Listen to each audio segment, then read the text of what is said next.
누구든지 예수를 믿으면 구원을 받고 하나님의 자녀가 됩니다. 예수님이 그리스도이신 것과 살아계신 하나님의 아들이심을 믿는 자는 구원을 받고 천국 시민이 되는 것입니다. 그런데 우리 예수 믿는 사람들이 언제나 점검해 봐야 할 것이 있습니다. 그 중에 첫째는 나는 성령으로 거듭난 신자인가? 아직도 나는 성령으로 거듭나지 못했는가? 그걸 점검해 보아야 돼요. 두 번째로는 내가 아직도 육신에 속한 젖먹이 신자인가? 아니면 내가 은혜 받아서 장성한 그런 신령한 성도인가? 그것을 점검해 봐야 돼요. 세 번째로는 내가 사명을 알고 사명에 충성하는 그런 일꾼 신자인가? 아니면 사명도 모르고 그냥 교회만 왔다 갔다 하는 사람인가? 우리가 그것을 점검해 보아야 하는 것입니다. 여러분들은 성령으로 거듭나셨습니까? 왜 이렇게 아멘이 작아요? 성령으로 거듭나셨습니까? 성령으로 거듭난 사람에게는 믿음이 있어요. 믿음이 있어요. 하나님을 알고 그 하나님을 신뢰하고 그 하나님을 사랑하는 그 마음이 있어요. 성령으로 거듭난 사람들에게는 회개가 있어요. 하나님 앞에 회개할 줄을 알아요. 우리 하나님께서는 죄를 미워하시지만은 회개하는 죄인은 기뻐하시고 축복하십니다. 아무리 죄가 많다고 할지라도 하나님 앞에 회개하면 용서해 주시고 의롭다함을 얻게 된다는 걸 믿으시기를 바랍니다. 그런데 성령으로 거듭났다고 해서 모두가 다 장성한 신자가 된 것은 아니에요. 처음에는 누구나 다 젖먹이 신자예요.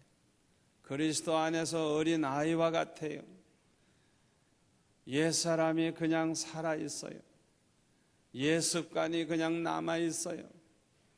그래서 오늘날 교회 안에서는 종종 시기와 분쟁이 있어서 교회가 어려움을 당하는 것을 볼 수가 있어요.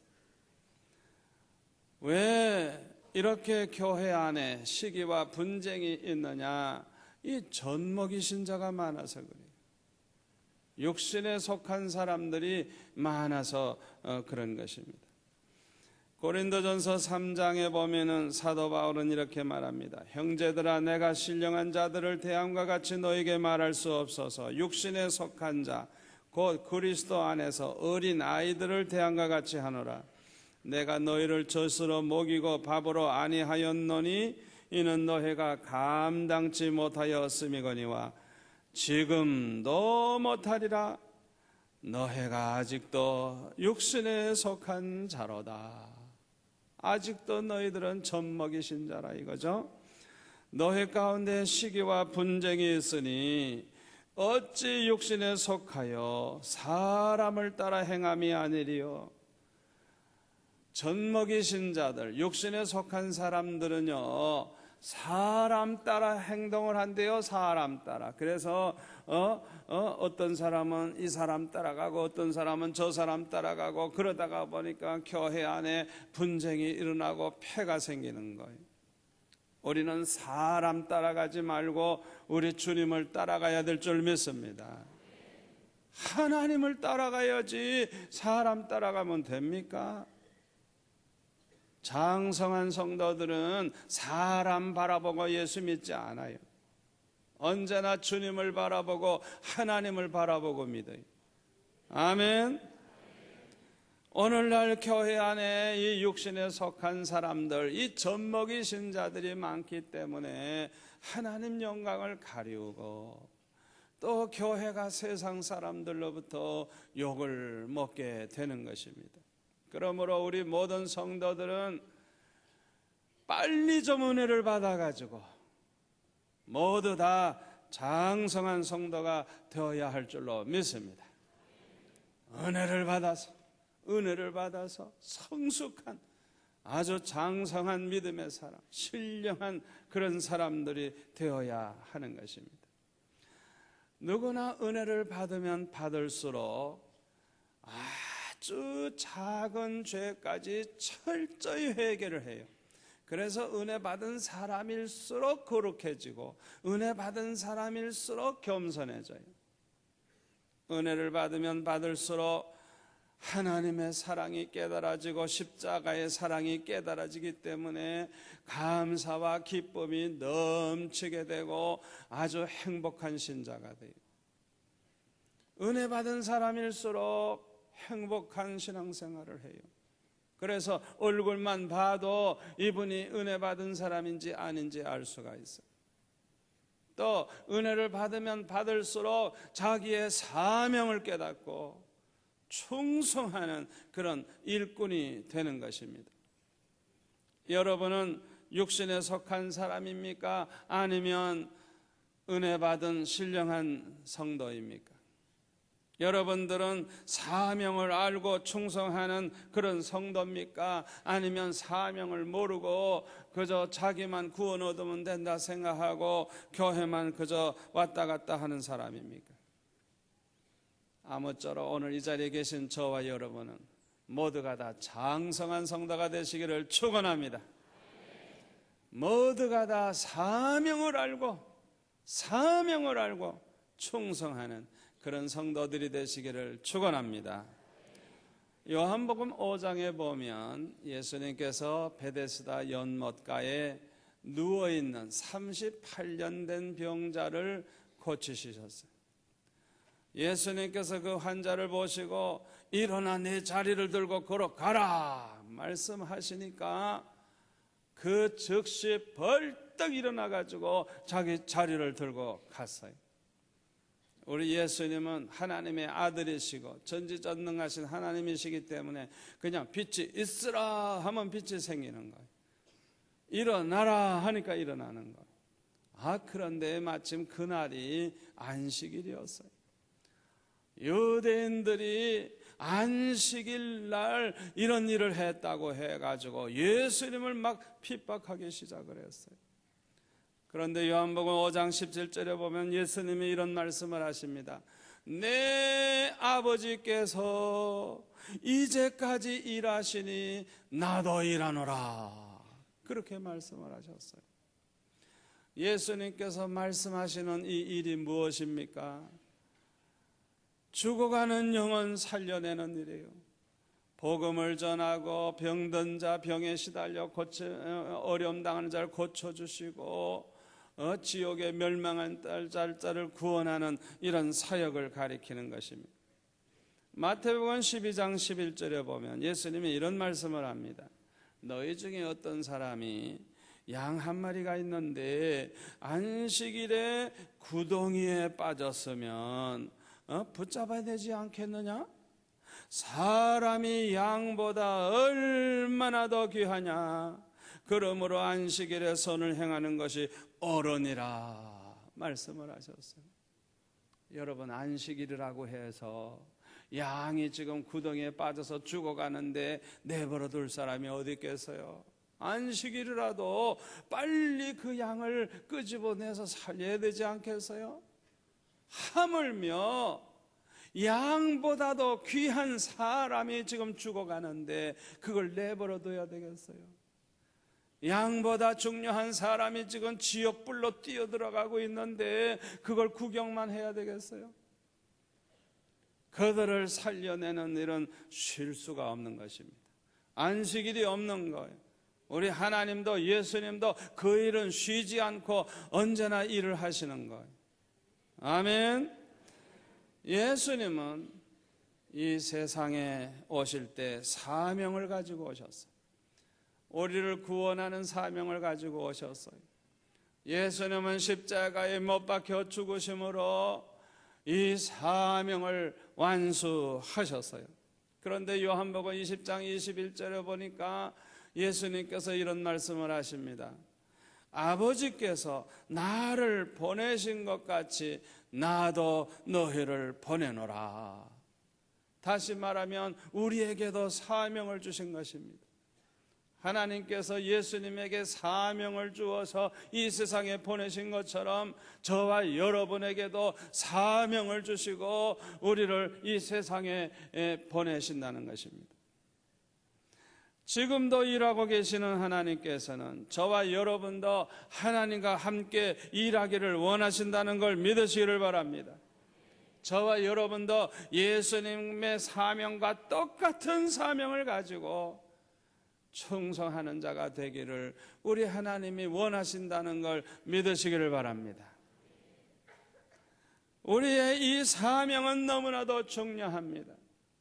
그 이유를 말씀을 몇 가지 드리면, 첫째로 우리의 이 사명은 이 땅에서 예수님의 사명을 계속 이어가는 것이기 때문에 너무나도 중요한 것입니다. 마태복음 28장 19절에 보면 예수님께서 말씀하시기를 하늘과 땅의 모든 권세를 내게 주셨으니 그러므로 너희는 가서 모든 족속으로 제자를 삼아 아버지와 아들과 성령의 이름으로 세례를 주고 내가 너에게 분부한 모든 것을 가르쳐 지키게 하라. 볼지어다 내가 세상 끝날까지 너희와 항상 함께 있으리라 말씀을 하셨어요. 너희는 가서 모든 족속으로 제자를 삼아 우리 주님이 분부하신 모든 걸 그들에게 가르치고 지키게 하라. 우리에게 이 사명을 주셨어요. 이것은 지상명령이에요. 이건 해도 되고 안 해도 되는 게 아니에요. 반드시 저와 여러분이 해야 되는 우리의 사명인 것입니다. 아멘. 그래서 우리는 예수님의 그 사명을 계속 이어가야 되는 것입니다. 두 번째로 우리의 이 사명은 위대한 특권이기 때문인 것입니다. 우리에게 이 사명을 주신 것은 아주 무거운 책임이기도 하지만 한편으로 생각하면 하나님이 기뻐하시는 일에 쓰임받는 영광이기도 한 것입니다. 아멘. 여러분 생각해 보세요. 하나님의 그 귀한 일을 하나님과 함께하는 영광, 하나님의 나라를 세워 나아가는 이 귀한 일에 우리가 쓰임받는 이 영광, 이게 보통 영광입니까? 아멘. 그래서 고린도전서 3장 9절에 보면 사도 바울은 우리는 하나님의 동력자들이라 그랬어요.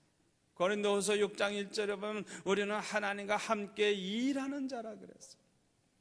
고린도후서 5장 20절에 보면 그리스도를 대신하여 사신이 됐다고. 마치 한 나라를 대표해서 파송된 대사와 같이 그리스도를 대신해서 나아가 일하는 그런 대사가 됐다는 말이에요. 할렐루야. 사도행전 13장 22절에 보면 이새의 아들 다윗을 만나니 내 마음에 합한 사람이라고 말씀하시면서 내 뜻을 다 이루게 하리라 말씀을 하셨어요. 하나님의 마음에 합한 그 사람을 통해서 하나님의 뜻을 다 이루게 하시겠다는 거예요. 그런데 저와 여러분을 하나님의 마음에 합한 자로 여겨주시고 하나님의 기쁘신 뜻을 이루는 일에 쓰임받는 이런 영광을 누리게 하셨으니 이 사명이 얼마나 중요한 사명입니까? 세 번째로 우리의 사명은 다른 사람을 위해서 할 수 있는 가장 위대한 일이기 때문에 이 사명이 중요한 것입니다. 우리가 다른 사람에게 좀 먹을 것도 주고 옷이 없으면 입을 옷을 주고 또 아프면 좀 고쳐주고 또 살집이 없으면 살집을 좀 마련해주고 이거 아주 귀한 일입니다. 그러나 이런 것들과 비교할 수 없이 중요한 것은 그 사람을 구원하는 것입니다. 아멘. 그 사람에게 복음을 전해서 예수님의 복음을 전해서 구원 얻게 해주는 것, 이보다 더 중요하고 위대한 일이 어디 있겠어요? 저와 여러분은 이 세상에서 좋은 일 많이 해야 돼요. 그런데 가장 위대한 일은 그 영혼을 구원하는 이 일이라는 걸 기억하시고 이 사명에 충성하는 성도가 되시기를 축원합니다. 네 번째로 우리의 사명은 영원한 중요성을 갖는 것이기 때문에 너무나도 중요합니다. 영원히 천국에서 영생복락을 누리느냐, 아니면 영원히 지옥에 가서 고통을 당하느냐, 이것을 결정하는 일만큼 중요한 게 어디 있겠어요? 한순간의 복락이 아닙니다. 한순간의 고통이 아닙니다. 영원히 계속되는 것. 예수 믿어 구원 얻으면 영원히 복락을 누리게 되지만, 예수님을 모르고 그냥 죽으면 영원히 지옥의 고통을 당하는 거예요. 이게 얼마나 중요한 일입니까? 우리의 사명은 한 영혼 한 영을 지옥에 보내느냐 천국에 보내느냐, 이 영원한 결정을 하는 것이기 때문에 너무나도 중요한 것입니다. 다섯 번째로 우리의 사명은 우리의 삶을 가장 의미 있게 해주기 때문에 중요한 것입니다. 윌리엄 제임스는 이런 말을 했습니다. 우리의 삶을 가장 잘 사용하는 방법은 우리의 삶을 보다 오래 남을 수 있는 일에 사용하는 것이다 그랬어요. 여러분, 가장 오래 남는 게 뭘까요? 가장 오래 남는 것, 영원히 남는 것은 하나님의 나라입니다. 여러분, 이 세상 나라는요, 잠시 있다가 없어질 거예요. 이 세상의 것들은 다 일시적이에요. 여러분이 그거 아셔야 돼요. 하나님의 나라는 영원히 남아있는 것입니다. 이 세상은 머지않은 장래에 모든 것이 다 사라질 것입니다. 우리 예수님 재림하시면 예수 믿어 구원받은 사람들은 모두 다 하나님 나라에 들어가게 될 거예요. 그 외의 사람들은 모두가 다 지옥의 심판을 받게 될 거예요. 그리고 이 땅에서 자기 사명을 알고 충성한 헌신된 일꾼들은 영원히 상급을 받게 될 거예요. 그러므로 우리가 잠시라도 이 사명을 망각하고 산다고 하면 우리는 그만큼 하나님이 주신 삶을 낭비하고 있는 것입니다. 그래서 사도행전 오늘 본문 20장 24절에 보면 사도 바울은 이렇게 말합니다. 나의 달려갈 길과 주 예수께 받은 사명 곧 하나님의 은혜의 복음 증거하는 일을 마치려 하면은 나의 생명을 조금 더 귀한 것으로 여기지 아니하노라 그랬어요. 단호하게 목숨을 이 일을 위해서 바치겠다고 하는 그 결의를 찾아볼 수가 있는 것입니다. 여섯 번째로 우리의 사명을 완수하는 날이 곧 예수님이 재림하시는 날이 되고 이 세상의 종말이 될 것이기 때문에 우리의 사명은 너무나도 중요한 것입니다. 마태복음 24장 14절에 보면 이 천국 복음이 모든 민족에게 증거되기 위하여 온 세상에 전파되리니 그제야 끝이 오리라 그랬어요. 예수님이 몇 년 몇월 며칠에 오시는가, 여러분 그거 신경 쓰지 마세요. 예수님 재림 오시는 그 날짜에 대해서는 신경 쓸 필요 없어요. 천국 복음이 모든 민족에게 증거되기 위해서 온 세상에 전파될 것인데, 전파되면 그때야 끝이 온다는 거예요. 그때 이 세상의 종말이 온다는 거예요. 그때 예수님이 재림하신다는 거예요. 아멘.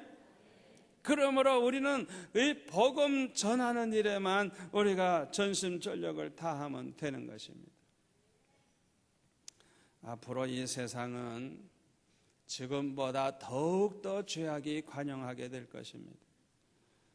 얼마나 인간이 타락하는지 걷잡을 수 없게 타락하고 있어요. 이대로 가다가는 인간들이 뭐가 되려 그러는지 모르겠어요. 여러분 분명히 기억하세요. 앞으로 너무너무 죄악이 관영할 거예요. 이 죄악이 관영함에 따라서 환난과 또 재난과 재앙이 계속해서 더 크게 일어날 것입니다. 작년보다 금년에는 몇 배로 더 큰 재앙이 있을 거예요. 갈수록 더 할 거예요. 왜? 인간들의 죄악이 더 관영하기 때문에 더 무서운 환난과 재난과 재앙이 있을 수밖에 없는 거예요. 따라서 믿음을 지키면서 살아가는 것은 더욱더 힘들어질 것입니다. 우리 자녀들을 생각하면 참 걱정이 돼요. 우리 손주들을 이렇게 보면은 걱정이 돼요. 자네들이 앞으로 살아가는 이 세상 얼마나 힘들고 얼마나 신앙생활하기 어려울까 생각하니까 아주 마음이 아파요. 여러분, 벌써 교회마다 이 주일학교가 잘 되지를 않아요. 우리 교회는 그저 몇천 명씩 나오니까 뭐 다 잘 되는 줄 생각하기 쉬운데 주일학교가 아예 없는 교회가 얼마나 많은 줄 알아요. 애들이 안 나와요. 교회 안 나와요. 점점 이 아이들이 예수를 믿질 않아요. 저와 여러분이 어렸을 때는 크리스마스 날 빵 하나 얻어먹기 위해서라도 교회 갔잖아요. 교회 어렸을 때 안 가본 사람 별로 없잖아요. 그런데 요새 애들은 배가 부르거든요. 요새 애들은 뭐 크리스마스 때 뭐 얻어먹으러 오는 애 없어요. 요새 아이들은요 3살만 돼도요 컴퓨터 앞에 앉아가지고 게임을 해요. 우리 손녀딸 보니까 그 3살짜리가 우리 손자도 보니까 그 어렸을 때 컴퓨터 앞에 앉아가지고 지 사진을 이렇게 찾아내가지고 할아버지 와서 보세요. 3살짜리 그런 세상이 됐어요. 이 아이들이 앞으로 어떻게 신앙생활을 할까 생각하면 얼마나 걱정이 되는지. 우리 예수님은 빨리 오셔야 합니다. 예수님 빨리 오셔야 돼요. 왜 아멘이 이렇게 작아? 예수님이 빨리 재림하시게 하시는 방법은 우리가 빨리 사명을 완수하는 것입니다. 우리가 사명을 완수하기 위해서는 생명을 걸어야 돼. 생명을 걸어야 돼. 그래야 우리가 사명을 완수할 수 있어요. 우리는 밤낮 먹고 살게 해달라고 기도하고 건강 달라고 기도하고 잘 살게 해달라고 기도하고 성공하게 해달라고 기도하고 얼마나 이기적인 기도를 많이 해왔는지 몰라요. 우리는 이제는 이기적인 기도는 좀 그만하고 사명을 어서 속히 완수할 수 있게 해달라는 이런 기도를 할 수 있기를 바랍니다. 우리가 먼저 하나님의 나라와 그 의를 구하면 우리에게 있어야 할 걸 다 아시는 하나님이 다 넘치게 이루시고 채워주실 줄로 믿습니다.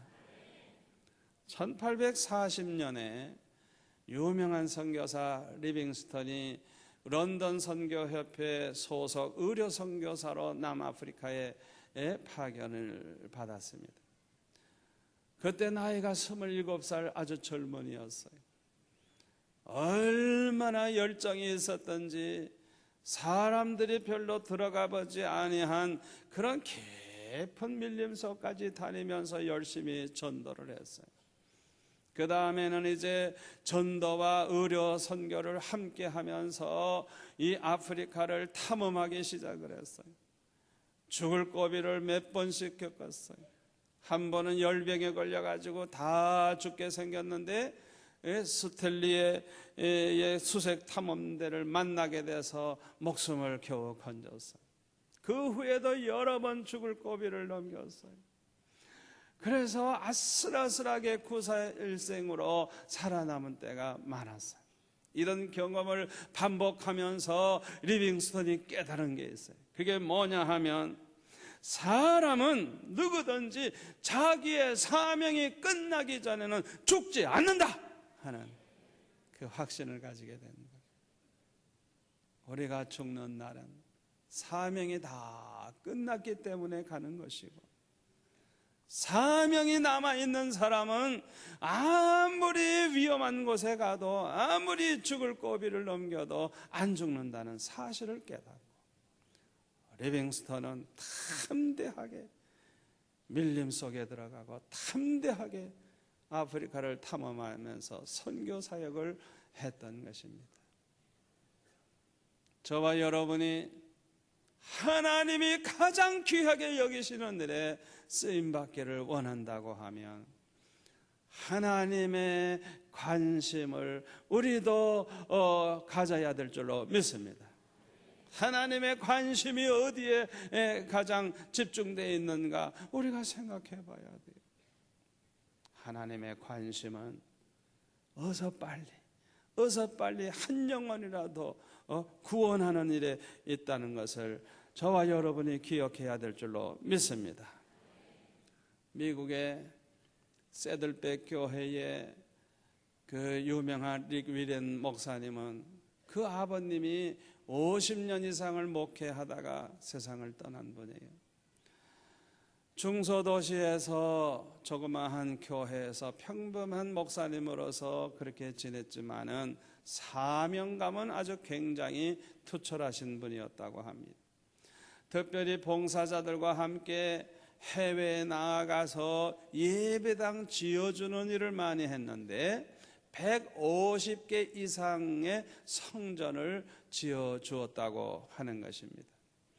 그런데 돌아가시기 2년 전에 암에 걸리게 되었는데, 마지막 한 주간은 완전히 혼수 상태에서 주무시는지 깨는지 항상 그렇게 이제 보내셨는데, 그 꿈 얘기를 많이 해주셨대요, 그때. 그런데 그동안 해외에 나아가서 성전 지을 때에 일어났던 일을 그렇게 하나하나 꿈 얘기를 해 주셨다고 합니다. 그런데 마지막 숨을 거두려고 할 그때에 갑자기 생기가 돌면서 막 일어나려고 하시더래요. 근데 너무 몸이 약하니까 그냥 일어나려고 하는 걸 그냥 이렇게 눕혀드리고 그랬다는 것입니다. 그런데도 자꾸 일어나려고 그러니까 이 리그위랭 목사님 사모님이 말하기를, 아버지 뭘 좀 하고 싶으세요? 그러고 이제 물으니까 그때 말씀하시기를, 예수님을 위해서 한 명 더 구해야 돼. 예수님을 위해서 한 명을 더 구해야 돼. 이 말을 계속 반복을 하는데 한 100번을 그렇게 반복을 하더래요. 완전히 숨이 끊어지기 직전에 계속해서 예수님을 위해서 한 명을 더 구해야 돼. 리그위랭 목사님은 그 말씀하시는 걸 보면서 그 아버지의 믿음이 얼마나 크고 위대한가를 알고 눈물을 그 침대 옆에서 흘렸다고 하는 것입니다. 그런데 마지막으로 이 아버지가 다 죽어가는 이 아버지가 갑자기 자기 머리 위에 손을 얹고 마지막 명령을 하는데, 예수님을 위해서 한 명을 더 구해라. 예수님을 위해 한 명을 더 구해라. 말씀하시고 운명을 하셨다는 것. 이 간증을 책을 통해서 읽어볼 때, 참 훌륭한 그 아버지의 그 아들이구나. 사랑하는 성도 여러분, 저와 여러분이 머지않은 장래에 이제 주님 앞에 서게 될 날이 옵니다. 어떤 모습으로 우리가 설 것입니까? 주님 앞에 섰을 때 내 사명 다 하다가 왔습니다. 내 사명을 완수했습니다. 이렇게 보고할 수 있는 저와 여러분이 되시기를 축원합니다.